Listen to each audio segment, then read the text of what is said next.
Hi friends, kitchen কুইন্টে তোমাদের সবাইকে জানাই আমার আন্তরিক শুভেচ্ছা ও ভালোবাসা। আজকে দেখাচ্ছি মাংস করা। দেখো, মাংস তো অনেকে অনেক রকমভাবে করে, এইটা একটু নতুনত্ব। দেখো, দেখো মাংসটা দেখতে পেয়েছো, মাংস আছে। আচ্ছা, এর মধ্যে লেবু দেব, দই দেয়, কিন্তু বাড়িতে তো সবসময় দই থাকে না, তাই লেবু তো থাকে, তাই লেবুটা আমি এর মধ্যে রসটাকে চিপে একদম দিয়ে দেবো এর মধ্যে। আচ্ছা, আর দেখো, দেখো পেঁপে আছে, দেখেছো পেঁপেটাকে আমি এইটা দিয়ে ঘষে নিয়েছি, এমনি করে ঘষে আর পেঁপেটাকে রেখেছি। আর দেখো, তুমি পারলে শিলেও বেটে নিতে পারো, কোনো অসুবিধা নেই। এইটার মধ্যে এবারে এইটাও দিয়ে দেবো, এটা দিয়ে দিচ্ছি। এটা আমি ম্যাগনেট করে, এটা 1 ঘন্টার মতন এটা আমি ম্যাগনেট করে রেখে দেবো, টাইম না থাকে 1 ঘন্টা রাখলেও চলবে। আচ্ছা, এরপরে দেখো কি কি দেবো। দেখো, গরম মশলা আছে, দেখেছো 3টে ছোট এলাচ দিয়েছি, 2টো লবঙ্গ দিয়েছি, আর দারচিনি দিয়েছি। দেখো দারচিনি। আচ্ছা, কিছু বাদাম, এটা কিন্তু চীনা বাদাম, যেই বাদামটা আমরা খাই মুংফলি বলি যেটাকে, সেই বাদামটা দিয়েছি। আর কয়েকটা কাজু বাদাম দিয়েছি। আচ্ছা দেখো, আদার টুকরো, রসুন, পেঁয়াজ, 2টো তেজপাতা, আর টমেটো। আচ্ছা, মাংস হবে, আলু পড়বে না সেটা তো হয় না, মাংসতে আলু তো লাগবেই, আলু সবাই ভালোবাসে মাংসতে খেতে, তাই আলুও দেবো, কিন্তু একদমই নতুন নতুন এটা রান্নাটা হবে। দেখো, এইগুলো সব যত দেখলে সবগুলো আমি কিন্তু এটা তেলে ভাজবো, তোমাদেরকে আমি দেখাচ্ছি কি করে করব এরপরে। হুম, দেখো তেল দিচ্ছি, বেশি দেবো না কিন্তু, এখন একটু দিলাম তেল। আর দেখো গরম মশলাগুলো এগুলো আমি দিয়ে দিচ্ছি। এবারে আদাগুলো দিয়ে দিচ্ছি। আর দেখো তেজপাতা দুটো দিয়ে দিচ্ছি। আচ্ছা, রসুন আর পেঁয়াজ, এগুলো একটু হালকা নরম করে নেব, আর কিছু না, নরম হয়ে যাবে। একটু নুন দিয়ে দিলাম না, তাড়াতাড়ি তোমার নরম হয়ে যাবে জিনিসটা। আর টমেটো, এগুলোও দিয়ে দিচ্ছি। এটাও তো সফট হবে, নাহলে এগুলো সব তো আবার, এগুলো সব মিক্সিতে পিষে নেবো। মিক্সিতে জালু কেউ পারো তো, শিল যদি থাকে তো শিলেও পিষে নিতে পারো। এটা একটু আবার সফট হোক,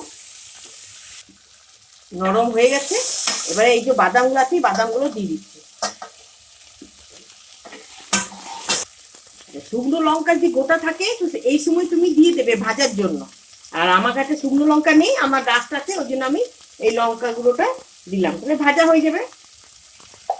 এইটা হয়ে গেল। এইটা হলো তোমার কাশ্মীরি মির্চ, এটা শুধু কালার করার জন্য, কালার করার জন্য এটা দিলাম। আচ্ছা, এটা হচ্ছে জিরে, তোমার যে গোটা জিরে থাকে সেই গোটা জিরেও তুমি এই সময় দিয়ে দেবে, ভাজা হয়ে যাবে। আমার কাছে ভাজা মানে নেই, গোটা ছিল না বলে আমি গুঁড়োটা দিলাম। এটা দিয়ে এবারে ভাজবো, এমনি করে আবার ভাজবো এটাকে, নাহলে গন্ধটা থাকবে তো, গন্ধটা চলে যাবে ভাজাতে, মাংসের সময় তাহলে বেশি সময় লাগবে না করতে। এইটা হয়ে গেছে, এবারে ঠান্ডা করব। ঠান্ডা করার পরে এটা মিক্সিতে পিষে তারপর তোমাদেরকে দেখাচ্ছি। আচ্ছা, দেখো 1 ঘন্টা মতো হয়ে গেছে ম্যারিনেট করা। এবারে এই যে মশলাটা পিসলাম, যে মশলাটা দেখালাম তোমাদেরকে ভাজতে, সেইটা দেখো ভেজেছি, ভেজে এর মধ্যে দেব। তোমাদের যদি মনে হয় বেশি মশলা হয়ে যাচ্ছে, তখন তোমরা এখান থেকে একটু বাঁচিয়ে রেখে দেবে, অন্য তরকারিতে ইউজ করবে, দেখবে খুব সুন্দর টেস্ট হবে। এইটা এর মধ্যে আমি মাখিয়ে নেব।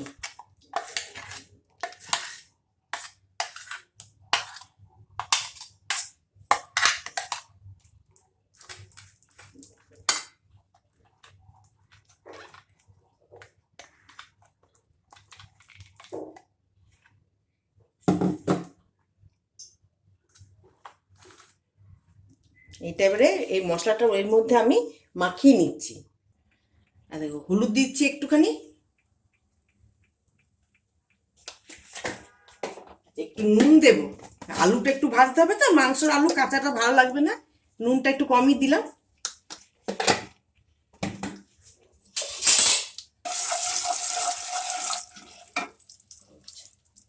4 পিস আলু আছে, এগুলো একটু একটু ভেজে নেব। ভাজা হয়ে গেছে, এদিকে তুলে দিলাম।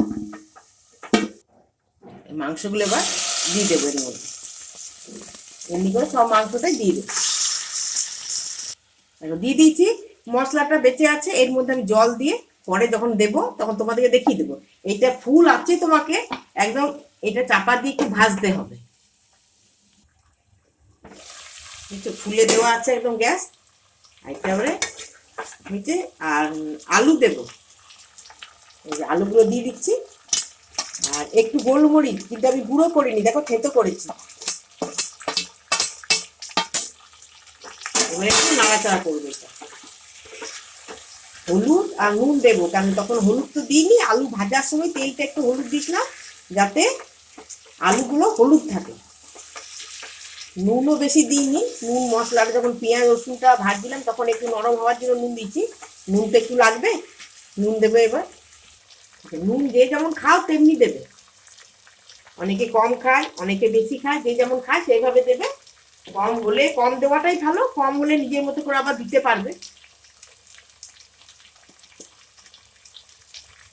আর কিছু লাগবে না, এবার এটা খালি একটু কষে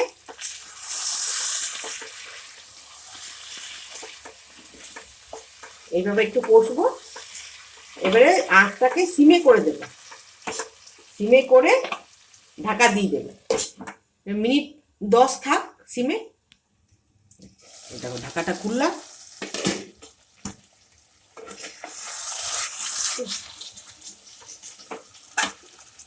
এই যে জলটা ছিল এবার এই জলটা দিয়ে দিই।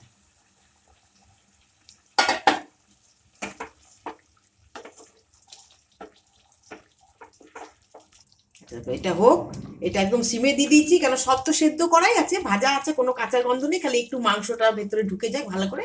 এই চাপা দিয়ে দিলাম, চাপা দিয়ে দিচ্ছি, মিনিট 10 হোক, তারপর হয়ে যাবে। আচ্ছা দেখো এটা হয়ে গেছে। কসৌটি মেথি এইটা আমি একটু এমনি করে দিয়ে দিলাম, দিয়ে এটা আমি 5 মিনিট ঢাকা দিয়ে রেখে দেবো। আচ্ছা দেখো একটু রেস্টে রেখেছিলাম, দেখেছো কত সুন্দর হয়েছে। এইভাবে করে দেখো, করে খাও, খেয়ে আমাকে জানিও। আর অনেকে ধনে পাতা পছন্দ করে, তো আমি যেটা কসৌরি মেথি দিলাম সেটার বদলে তুমি ধনে পাতাও দিতে পারো, বা দুটোই দিতে পারো। এই কসৌরি মেথির পরেও তুমি ধনে পাতা কুচি কুচি করে ওপর থেকে ছড়িয়ে 2-3 মিনিট রেস্টে রেখে দেবে, তাহলে ওর ভাবটা গন্ধটা ভেতরে ঢুকে যাবে, তারপরে তোমরা খেও। এমনি করে করে খেয়ে আমাকে লাইক শেয়ার করো, কমেন্ট করো। আর নতুন বন্ধু যারা, তারা তো আমাকে সাবস্ক্রাইব করতেই হবে, তাহলে আমি নতুন নতুন রান্না আরও চিন্তা ভাবনা করে করব।